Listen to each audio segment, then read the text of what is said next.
I honestly think everybody is a giver. Everybody's a giver. Humans are built to serve. You know how great it feels to serve people. It's why I wrote the book, Built to Serve, because serving others, helping others, giving to others hits the same part of your brain as having food and having sex. We are literally hardwired as a species to give, to serve, to help, to be connected. And if you are not happy right now in your life, chances are it's because you're not giving. You're not serving. You feel like nothing that you do matters, that you're not showing up for anybody, that you don't mean anything to other people. You haven't given in the past day, week, month, year, decade, right? You feel insignificant. If you're not happy, it's because you're not serving, you're not giving. I think the challenge becomes we like to give different things. Some people like to give affection, some people like to give gifts, some people like to give experiences, some people like to give money, some people like to give their time. If you look at the love languages, you can get a sense of those things. For example, I think for me, the thing I prize the most is my time. So when I'm giving, it's really an investment of energy. When I spend my Mondays with my team and mentoring the entrepreneurs I've invested into, that's the best gift that I feel I can give them. Maybe they don't feel that's the greatest thing. I hope they do, but more than me putting money into the company, more than me buying them a laptop to use, more than me whatever, is me investing my time.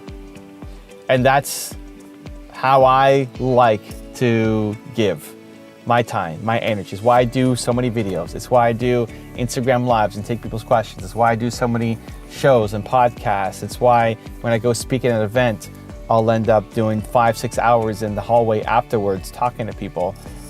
It's why I spend an extra day every time I travel for an event to then do a meetup at the Starbucks the day before or the day at the end to connect, to give, to share, to spend my time. Where other people are super happy writing a check to some cause that just feels so, to me, feels so cold, where I don't feel connected to. It's like, okay, whatever, check. But if I'm giving my time to something, then I'm much more involved and I feel like it's more important because I'm putting my time into it.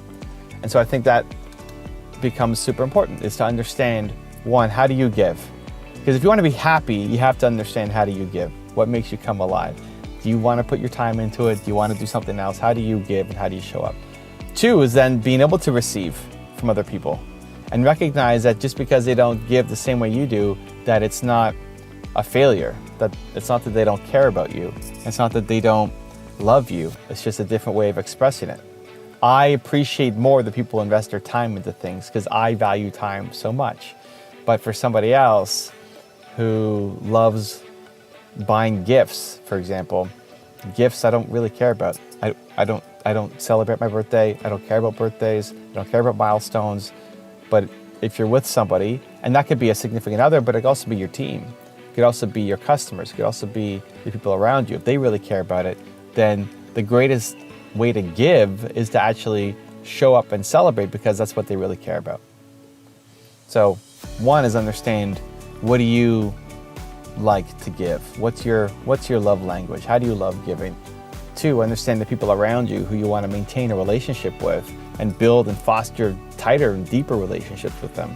Understand how they want to give. And the more you can actually receive for them, then I think you're going to have a much happier relationship. I don't just put people in the general buckets of you're a giver and you're a receiver. No, we all give and receive, just different ways. And if you want to be a great leader, that's what you have to understand. And then third, just extra perspective and leveling up a little bit, ask for help. I think one of the biggest things that entrepreneurs struggle with is asking for help. You try to do it all on your own. You feel guilty asking for help. And as a result, you don't get the help that you need and you stay stuck. And I struggled with this a lot. I still do, to be honest. I struggle with asking for help. I want to do it myself. I don't want to feel like I'm dependent on other people. I worry about being rejected. I don't want to have to owe somebody. I mean, all of the little voices that pop up in my head that maybe pop up in yours too. But at the same time, if you're talking to people who love to give and love to serve, if you don't ask for help, and if you don't receive, you're actually cheating them the opportunity. By me not asking somebody for help, I'm cheating them the opportunity to be able to serve, to be able to feel good, to be able to feel valuable, to be able to feel useful. And so if you can use that little mental trick, I have to do that for myself sometimes, but if you can use that mental trick to understand that, one, you can't do this alone. You know, this thing isn't just gonna happen.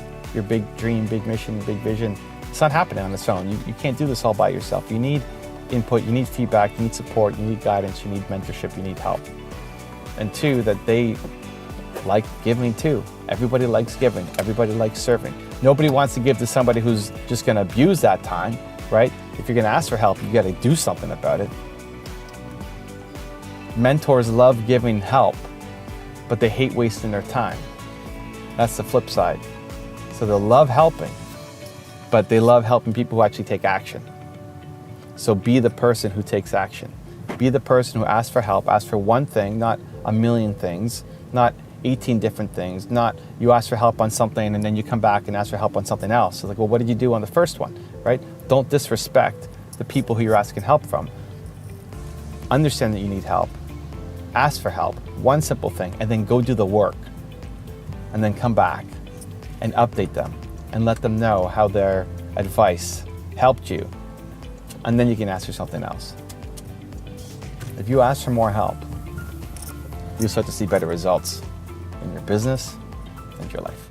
If you want another Evan rant video that just might give you the confidence you need, check it out right there next to me. I think you'll enjoy it. Continue to believe, and I'll see you there. When it's simple, you can go fast. When it's simple, when you have clarity, when you've got direction, it's so much easier to get stuff done, to actually make progress on your goals,